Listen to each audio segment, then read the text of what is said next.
Morning. October 15 ಇವತ್ತು. Point ಏನು ಅಂದರೆ 21 ಜಪಾನ್ ಪ್ರೈಮ್ ಮಿನಿಸ್ಟರ್ದು ಸೆಲೆಕ್ಷನ್ ಆಗತ್ತೆ ಅಂತ ಈಗ ನ್ಯೂಸ್ ಬರ್ತಾ ಇದೆ. ಸೊ ಆ್ಯಸ್ ಯೂಶುವಲ್ ಯಾರಿಗೂ ಮೆಜಾರಿಟಿ ಇಲ್ಲ. ಯಾರಿಗೆ ಜಾಸ್ತಿ ವೋಟ್ ಬರುತ್ತೋ ಅವರೇ ಪ್ರೈಮ್ ಮಿನಿಸ್ಟರ್ ಆಗ್ತಾರೆ. ಆಮೇಲೆ ಪ್ರಾಬ್ಲಮ್ಗಳಿದೆ. ಫಸ್ಟ್ ಬರೀ ಪ್ರೈಮ್ ಮಿನಿಸ್ಟರ್ ಬಗ್ಗೆ ಮಾತಾಡೋಣ. ಇವ್ರು ಪ್ರೈಮ್ ಮಿನಿಸ್ಟರ್ ಹೆಂಗೆ ಸೆಲೆಕ್ಟ್ ಆಗ್ತಾರೆ? ಫಸ್ಟು ಪಾರ್ಲಿಮೆಂಟ್ ಓಪನ್ ಮಾಡ್ತಾರೆ. ಎಲ್ಲ ಲೋಕಸಭಾ ಎಂ ಪಿಸು, ಸೊ ಲೋವರ್ ಹೌಸ್ನವರೆಲ್ಲ ಬರ್ತಾರೆ. 465. ಅದರಲ್ಲಿ ಮೋಸ್ಟ್ಲಿ ಯಾರಿಗಾರ 233 ಬಂತಂದರೆ ಅದ್ರ ಮೇಲೆ ಬಂದರೆ ಅವರು ಪ್ರೈಮ್ ಮಿನಿಸ್ಟರ್ ಆಗ್ತಾರೆ. ಇಲ್ಲ ಅಂದರೆ ನಂಬರ್ 1 ನಂಬರ್ 2 ಯಾರಿಗೆ ಜಾಸ್ತಿ ವೋಟ್ ಬಂದಿದ್ದಲ್ಲ ಅವರಿಂದ ಇನ್ನೊಂದ್ಸರಿ ಎಲೆಕ್ಷನ್ ಕಾಲ್ ಮಾಡ್ತಾರೆ. ಅಂದರೆ ಅವಾಗೆ ವೋಟ್ ಹಾಕಿಸ್ತಾರೆ. ಸೊ ಯಾರಿಗೆ ಜಾಸ್ತಿ ವೋಟ್ ಬರುತ್ತೆ ಇರ್ರೆಸ್ಪೆಕ್ಟಿವ್ ಆಫ್ 50% ಅವರು ಪ್ರೈಮ್ ಮಿನಿಸ್ಟರ್ ಆಗಿ ಡಿಸೈಡ್ ಆಗ್ತಾರೆ. ನೆಕ್ಸ್ಟು ನೋಡಿ ಬರೆದಿದ್ದಾರೆ. ಇನ್ನು ಸಣ್ಣ ಸಣ್ಣ ನ್ಯೂಸ್ಗಳು ತುಂಬ ಇಂಪಾರ್ಟೆಂಟ್ ಇದೆ. ಫಸ್ಟ್ ಏನು ಅಂದರೆ AI ಬೂಮ್ ಆಗಿಬಿಟ್ಟು ಸ್ಯಾಮ್ಸಂಗಿಗೆ ಒಳ್ಳೆ ಬಿಸ್ನೆಸ್ ಬರ್ತಾ ಇದೆ ಅಂತ ಬಂದಿದ್ದಾರೆ.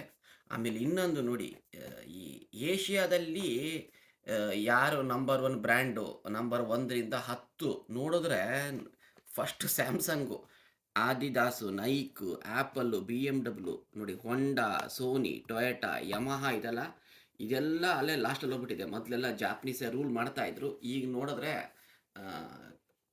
ಸ್ಯಾಮ್ಸಂಗ್ ಬಂದಿದೆ. ಅದು ಬಿಟ್ಟರೆ ಇಂಡಿಯಾದ ನ್ಯೂಸು, LG ಅವರು ಇಂಡಿಯಾದಲ್ಲಿ IPO ಮಾಡಿದಾರಲ್ಲ ಅದ್ರ ಬಗ್ಗೆ ನ್ಯೂಸ್ ಬಂದಿದೆ.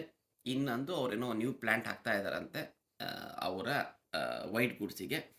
ಇನ್ನೊಂದು ಟಾಟಾ ನಾನ್ ಬ್ಯಾಂಕಿಲ್ ಬರ್ತಾ ಇದೆ ಅಂತ ಬಂದಿದೆ. ಅವರಿನ್ನ ಬ್ಯಾಂಕಲ್ಲೂ ಎಂಟ್ರ್ ಆಗ್ತಾ ಇದ್ದಾರೆ, ನಾನ್ ಬ್ಯಾಂಕಲ್ಲಿ. ಆಮೇಲೆ ಇನ್ನೊಂದೇನಪ್ಪ ಅಂದರೆ ನೋಡಿ, ಚೈನಾದಲ್ಲಿ EV ಸೇಲ್ಸು ಭರ್ಜರಿಯಾಗಿ ಓಡ್ತಾ ಇದೆ ಅದರಿಂದ. ಸೊ ಅವರಲ್ಲಿ ಬ್ಯಾಟ್ರಿ ಅಡ್ವಾಂಟೇಜ್ ಇರೋದ್ರಿಂದ ಹಿಂಗಿದೆ. ಸೊ ಲಾಸ್ಟ್ ನ್ಯೂಸು ಏನಪ್ಪ ಅಂದರೆ ಇಂಟ್ರೆಸ್ಟಿಂಗ್ ನ್ಯೂಸು ನನಗೆ ಅನಿಸಿದ್ದೇನು ಅಂದರೆ IMF ಗ್ಲೋಬಲ್ ಏನಪ್ಪ ಅಂತಂದು ಹೇಳಿದ್ರೆ ಎಕನಾಮಿ ಬಗ್ಗೆ ಹೆಂಗೆ ಯಾರ್ಯಾರು ಬೆಳೀತಾರೆ ಅಂತ ಬರೆದಿದೆ. ಸೊ ಈ ವರ್ಷ ನೋಡಿದ್ರೆ 25ಅಲ್ಲಿ ಭಾರತ 6.6 ಬೆಳೆಯುತ್ತೆ ಅಂತ ಬರೆದಿದೆ. ಸೊ ಆಮೇಲೆ ಜಪಾನ್ ನೋಡಿದ್ರೆ 1.1 ಇದೆ. ಆಮೇಲೆ ಅಮೇರಿಕಾ 2.0 ಇದೆ. ಬಟ್ ನೆಕ್ಸ್ಟ್ ಇಯರ್ ನೋಡಿದ್ರೆ ಭಾರತ 6.2 ಆಗ್ತಾ ಇದೆ. ಬಟ್ ಅಂದರೂ ಒಳ್ಳೆ ಫಿಗರೇ ಹಂಗೆ ನೋಡಿದ್ರೆ. ಅವ್ರು ಹೇಳ್ತಾ ಇರೋದೇನು ಅಂತ ಹೇಳಿದ್ರೆ AI ಬಬಲ್ ಇದೆ. AI ಬಬಲ್ ಏನಾರ ಬಿತ್ತು ಅಂದರೆ ಇನ್ನೂ ಎಕನಾಮಿ ಮೇಲೆ ಜಾಸ್ತಿ ಹೊಡೆತ ಬೀಳುತ್ತೆ. ನೀವೇ ಲೆಕ್ಕ ಹಾಕ್ಕೊಳ್ಳಿ, NVIDIA ಕಂಪನಿ, ಈ ಕಂಪನಿ ಎಲ್ಲ ಬರೀ AI ಬಬಲ್ ಜಾಸ್ತಿ ಆಗ್ತಿದೆ. ನಾನಂತೂ AI ಕಂಪನಿಗಳು ಇನ್ವೆಸ್ಟ್ ಮಾಡಿಲ್ಲ.